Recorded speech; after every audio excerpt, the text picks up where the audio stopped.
When all of the attention was on the Trump administration's executive orders last week, what might have been missed was the withdrawal of a rule that guaranteed equal access for same-sex couples. I'm Bryn McBride of ABC for Health, and we're talking about a rule that required equal treatment for same-sex spouses, especially in the healthcare environment.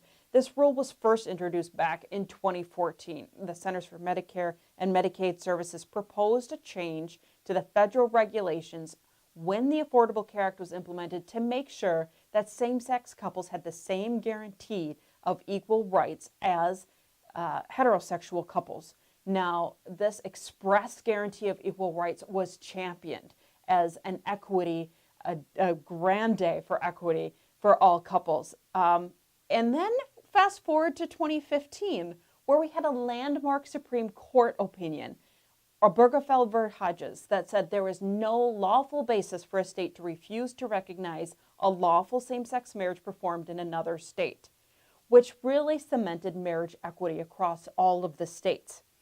So fast forward to 2017, where the Centers for Medicare and Medicaid Services announced they're going to withdraw that 2014 proposed rule.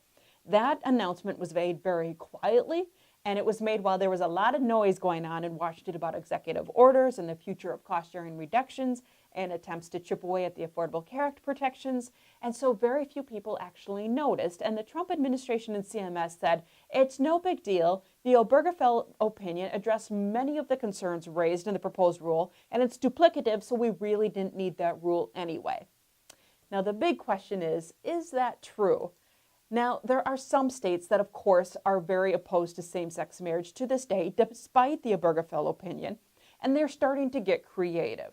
So they have, for example, started claiming that rights that they are denying to same-sex couples are not really linked to the benefit of marriage, and so therefore they are withdrawing some of the rights that you might otherwise expect for same-sex couples that would be equitable to heterosexual couples.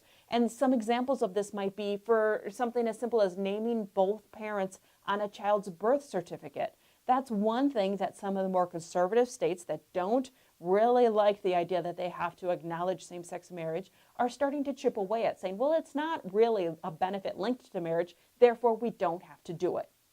Now, you might be saying, what does that have to do with the proposed rule that was withdrawn? Well, that proposed rule would have guaranteed that things like this could not happen. It would have been a very clear, definitive regulatory statement that requires equal treatment.